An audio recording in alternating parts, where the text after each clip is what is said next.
Okay, where the skeletal muscle get its energy? Di siya gakwa. Of course, from mitochondrion. So, meaning, ng muscle fiber nimo is highly supplied with mitochondrion. Pero, part of the energy also comes from anaerobic respiration. So, we know that anaerobic respiration is facilitated by glycolysis. Pero aerobic respiration is facilitated by mitochondrion. Now, for anaerobic respiration, ang overall gain natin of energy is only 2 ATP per molecule sang aton nga glucose. Then, sa piyak naman niya, we get 36, no? Okay. So here, without enough oxygen, anong matabo? Kay supposedly, here in anaerobic respiration, dasig na siya breakdown naton of glucose into pyruvic acid. However, without enough oxygen, hindi to ni sila tanan ma-deliver into the mitochondrion. Why? Para madeliver naton sila, dapat ready na dito aton nga oxygen. Now, since you are jogging, kulang, dasig-dasig ang aton nga demand for energy, pero kulang. So, ang work niya sang mitochondrion ni mo ya, steady lang ni siya. Gasiling na siya nga, bala ka dara, bahula ka da todo ha, ako ya mo lang gid ko siya. So, steady. Hindi siya pwede maghina, hindi siya pwede magdasig. So, what will compensate? Ang glycolysis naton ang mag-compensate. Sometimes gasigi man ta compensate, that's why gahapo ka because the idea is for you to be able to take in more oxygen para deliver naton in the mitochondria. At least with this, may elevate naman lang ang production of ATP in the mitochondrion. However, hindi gina siya makakompensate totally. So, ang nung mag-compensate sina, okay, ang mag-compensate sina is anaerobic respiration. So, meaning more glucose units. So, kung damo kada stored nga glycogen, this will be broken down through glycogenolysis so that glucose will be made available, and then aron na i-breakdown na natin into pyruvic acid. Pero hindi taman ma-deliver tanan nga pyruvic acid kay hindi man ma-accommodate tanan sang mitochondrion nimo. So partly while waiting for the chance to become a substrate for the mitochondrion, ang matabo is pyruvic acid will be converted into lactic acid. Kay hindi na siya makastay sa cytoplasm nga lawig as pyruvic acid. Dapat sulod gina siya dito sa mitochondrion dayon. Since busy pa man sa mitochondrion, sige man gid breakdown sang glucose, ang glycogen nimo. So, ang matabo sa iya, ma-stay siya in the cytoplasm as lactic acid. But the problem is, accumulation of lactic acid can initiate pain and inflammation. Amo na nga after ka nag-exercise, nag-jogging, may pain sometimes, and then may inflammation ka man nga gamay, no? Okay. So, again, for the summary of the skeletal muscle, its function is voluntary, straighted, it is attached to the bone, and essential for locomotion and strength. Okay, let's proceed to smooth muscle. So, smooth muscle naman. Now, look at the difference. There is no striation. And look at the arrangement. It's spindle shaped, no? Okay. And only one nucleus per cell. So, gagmay lang siya. Now, if you are going to compare, we have there the skeletal muscle, dagko damo nuclei. Siya isa lang nucleus, smooth muscle, and then spindle shape, taliwis ang mga punta. And then for the cardiac muscle, it's branching. So iba-iba sila because they also have varying functions. Okay. Now, locations of the smooth muscle, where can we find them? We can find them in hollow organs such as intestine, stomach, in blood vessel.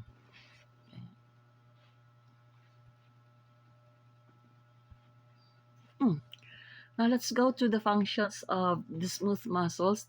They are controlled involuntarily. So involuntary control sila, no? And then um since they are controlled involuntarily, non-stop ang activity. Non-stop na siya. Sige lang sa hulag-hulag, way untat siya. Way untat. Now, what do you think will happen to an organism, or shall we say human being, if smooth muscles are controlled? Like say for example, sa digestive system or sa blood vessels, kay part man sila sa blood vessels, second layer or the middle layer of the blood vessel, walls of the blood vessels. Di kung voluntarily controlled sila, kasi masiling ka nga, hala na lipat ko magpagana sa akong smooth muscle, di, ang blood pressure nimo, it's either naglubo or nagtaas-taas. So, siguro da, kung mag-amo na guro ba sila itong patay ino. But God is very wise. When He designed us, He designed structures of our body like the digestive system, like the blood vessels, to have smooth muscles and controlled involuntarily para bisan nakalimot ta, bisan wala taga mind sina, bisan wala taga hulag, ay gapanumdum sina, they go on with their functions. Okay, so in blood vessels, to accommodate pressure, they either dilate the blood vessel or constrict the blood vessels.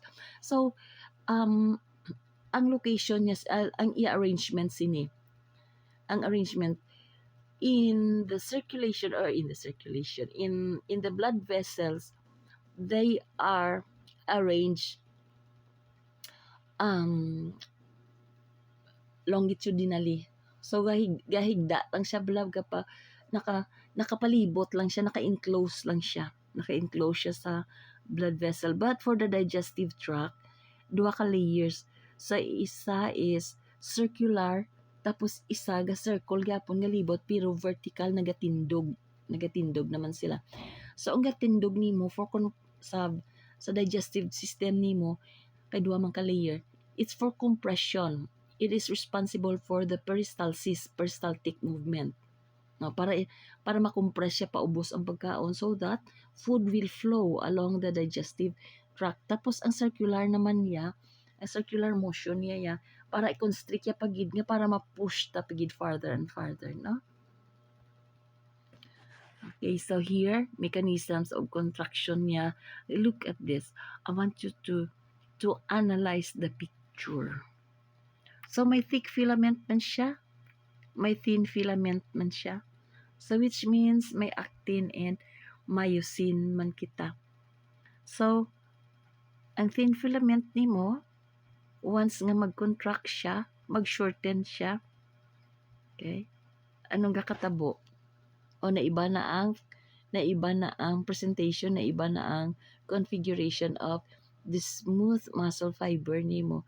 So, in this case, kung ara siya circular, siya na-arrange siya circularly in a blood vessel or in the digestive tract, ang tunga-tunga ya, we call that lumen, ang central portion sa digestive system or blood vessel, ang hollow portion niya dira.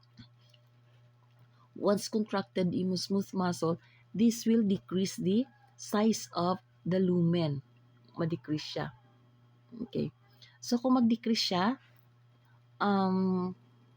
magamay siya, if it is a blood vessel, this will facilitate the increase in blood pressure. Pero pag relax siya naman, dilated naman siya. Okay. Baliktad sa normal naman. Okay. So, why naman ta masyado activity. So, ang ilan na ga-contract, ga-relax, ga-contract, ga-relax, ga-contract, ay gidunta 24/7 every moment of your life.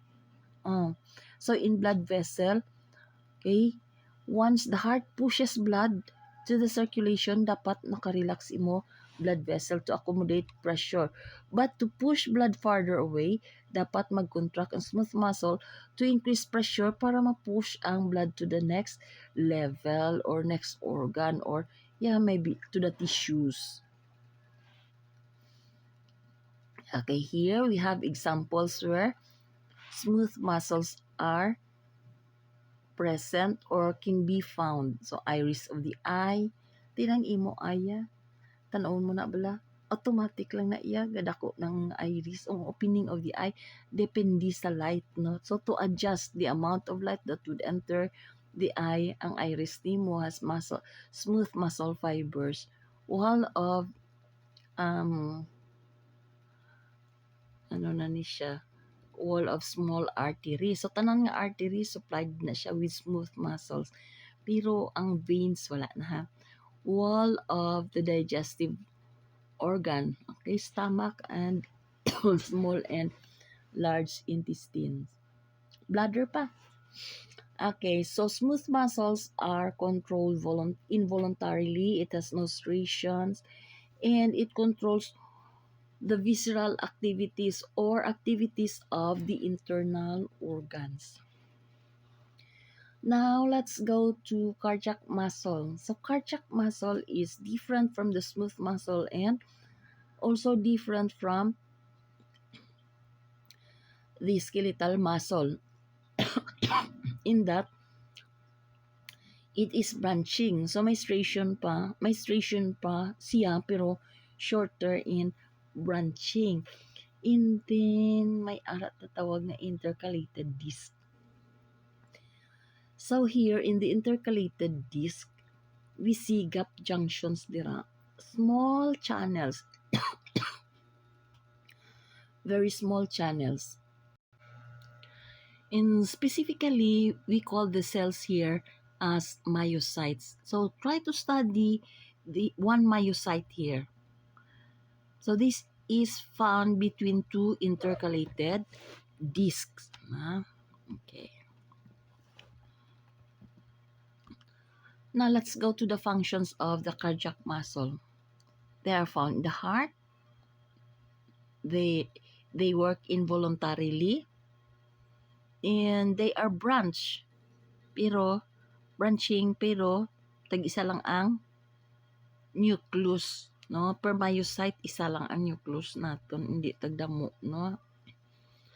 Now, the striation there gives the myocyte strength.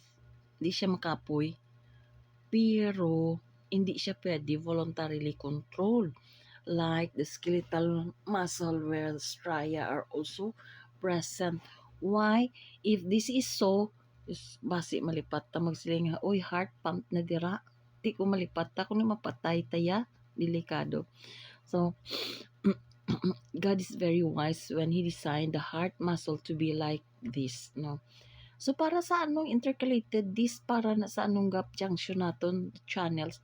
So, now look, isa ka portion lang sang heart nimo activated by a neuron. So, ang neural junction nimo isa lang. But still, pwede mag-contract ang whole tissue together because of the gap junction. So, malimas rin siya nga, uy, tama ako di sudyom na bato no, makontract ka na dira, o sige imo na iban nga sudyom dira, o. So, instead of passing through the cavule, wala na, i-shortcut tani, iduhol mo na lang to sa piyak dito nga cell nga myocyte, o, through the gap junction. Na, dara lang. So, shortcut siya.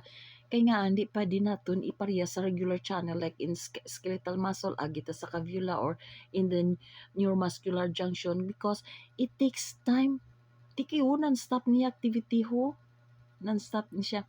And when a person gets older, sometimes nagabuang-buang man ni ang transmission of impulses naton because gabuang-buang man ang sending of message naton dira, maybe sa channels nimo may guba whatever, or sa amount of electrolytes, or maybe sa pressure naman, no, sa pressure surrounding the area. Okay, so here the unique features are the following. It's automatic, involuntarily controlled, and then intercalated disc atong gap junctions naton and long refractory period. So, ang resting period niya medyo lawig-lawig siya in kumpara sa skeletal muscle nimo. Okay? Now, how about the control of cardiac muscle nimo? Involuntarily autonomic, just like the smooth muscle by the autonomic nervous system. So, later on, in our study, we will discuss the somatic and autonomic nervous system. So, siya, may ara siya sa autonomic nervous system. And the control here is in the pacemaker, which is located in the right atrium. Daw 25 lang na kadako.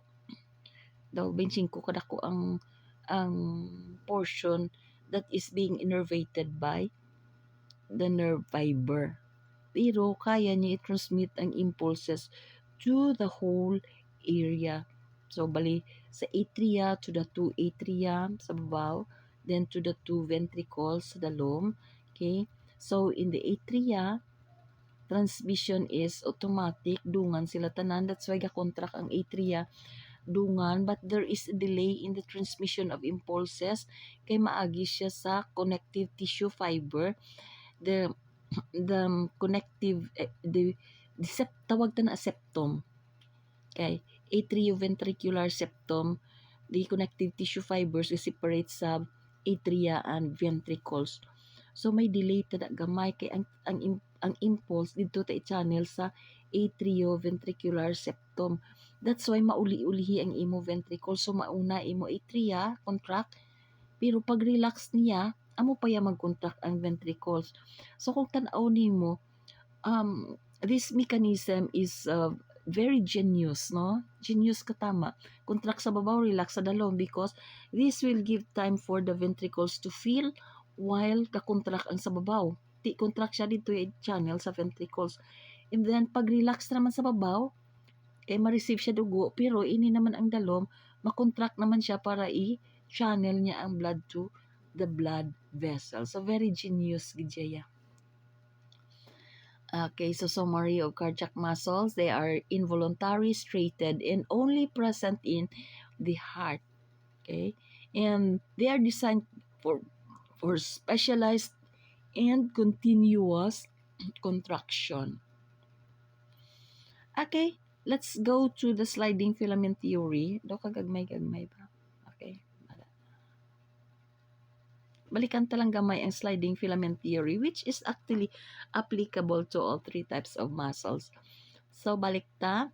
Ang summary na lang ni myosin, cross bridges form between myosin and actin. Na, paano na siya matabo? If there is calcium available, because the troponin-tropomyosin complex that covers the active site in the actin will leave the site biyaan niya. Dito siya mapud-upod sa calcium. Attracted siya to sa calcium. Okay? So this will give chance to the myosin head to bind with the active binding site in the actin. Okay? However, pag maubos na ding ATP, medyo weak naman guro ang binding, and then at the same time, when the calcium leaves the cytoplasm, kay balik siya sa T-tubule, kay ang ka-sodium nagwa naman, because of the sodium-potassium pump, gwa siya. So, once calcium is back to the T-tubules, ang imo troponin-tropomyosin complex ay mabalik naman. Diba? Balik naman siya sa iyang site. Tapos, iniway naman ATP. Ubos na yung energy. So, rest naman ta uli. No? Rest naman.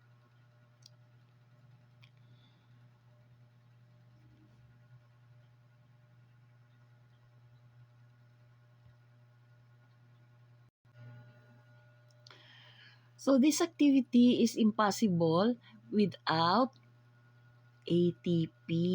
No, without ATP. That's why ining mga labor sector naton which are engaged in manual labor, mas dako na ilaya kaunon kay mas damo na nga ATP ila nga gastuhon dira sa contraction sa ila muscles, no? Okay, so here the role of actin and myosin. push and pull lang gid sila, na push and pull. So pag pull, okay, pag pull, ano matabo? Contract. Tapos naman pull, hindi pwede nga sige-sige lang dito kay gakayos up nila ang energy, no? Maubos nila ang energy, so relax naman kita uli. So during contraction time, myosin head binds with actin. And so, anong matabo ga shorten siya? Ga bend forward ang imo nga myosin heads, then it makes the contractile unit or the sarcomere shorter than before. So nakita nyo na dira ang calcium, it's the final trigger. Pag umalinad ang calcium karon, pag-ara na ang calcium karon, upod na sila sa troponin tropomyosin complex. So pwede ta ka initiate contraction.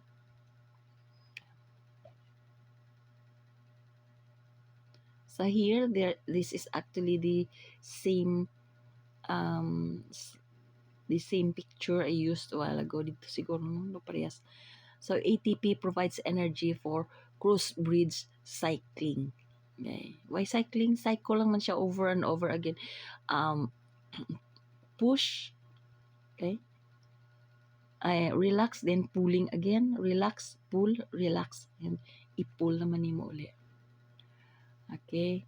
So here, I want you to take a look at the video presented in here. Siguro I'll give you a soft copy of this presentation, so you can copy this. You can watch how this goes. So summary of sliding filament theory. Okay. Muscle shortening occurs when filaments slide past each other, not by changing the length of the fibers present in there, but nag-slide lang sila. So pag slide, kay nag-slide sila past each other, ang natabo, the whole sarcomere shortens. Okay, let's take a look at neuromuscular junction. I have already discussed this in the skeletal muscle, but I think it is best if we take a look at this. Alright, hindi namin how. So in the neuromuscular junction, you have here the cavulae. Tapos dira ang aton nga reaction. Okay. So take a look at the neuron. So a neuronal term nerve ending naton is attached. It's not attached actually, there is a gap. But it is now close to the muscle, tan-aw mo daw ginlubong siya, pero ara lang siya dira naka-house sa cavula.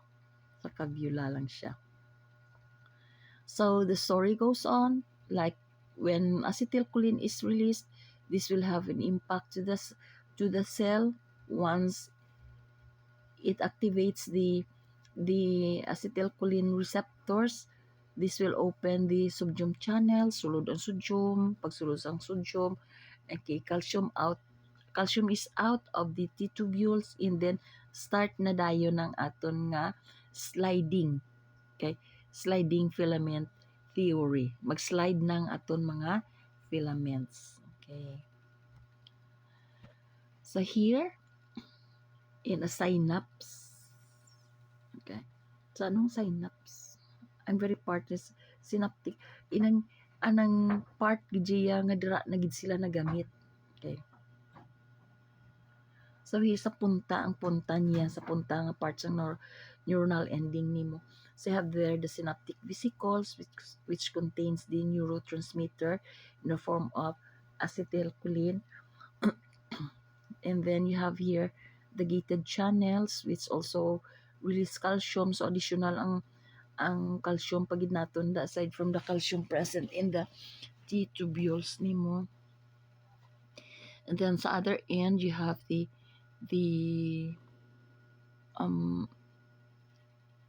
receptors, neurotransmitter receptors, or the acetylcholine receptors, no?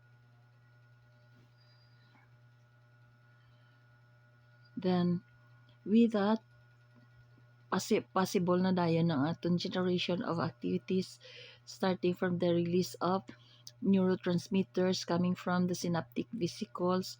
And then here, iniya gin-reuptake niya ang neurotransmitter. So we have a pump here that reuptakes the neurotransmitter. The sort of, sige, imo na, kwaon ko dayon. Sige, activate ka dira, then come back to me. Daw mo sina. Pero ang isa ka klase is, once neurotransmitter is released, ma-release naman ang i-release naman another vesicle which contains acetylcholinesterase. Okay? So now take note, we have the portion that belongs to the nerve fiber, okay, the axon terminal. And then may ara man ta nga portion para sa muscle.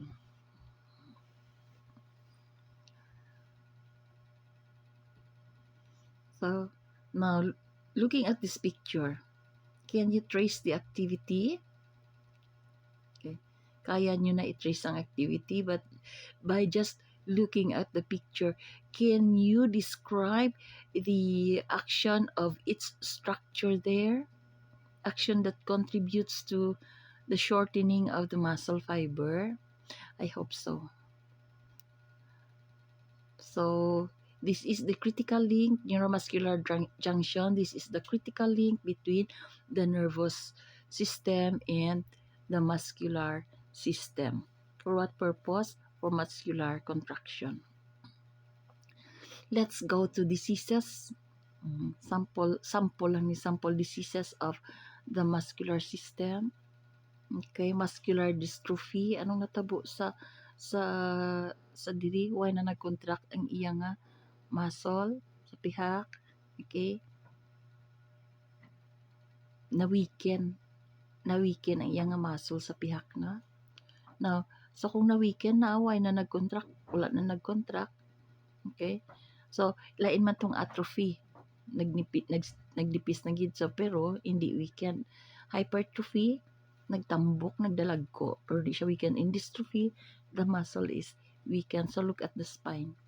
So, it results to scoliosis, no?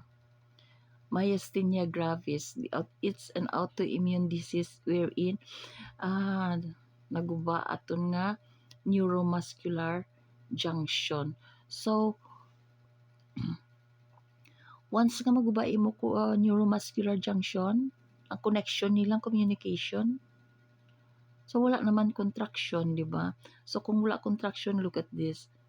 Why na contraction? Gasag na lang ang muscle nato na. Fibromyalgia. This is a chronic widespread disease which causes pain and fatigue of unknown cause. Okay. Wala lang nabalaan, basta sakit lang gid siya, sakit lang ka. Polymyositis, inflammation, and dermatomyositis. So there is inflammation and weakening of the muscle, which also results to skin rash. So siling mo daw may masakit ka sa skin, pero the underlying cause is deep into the muscle. Okay.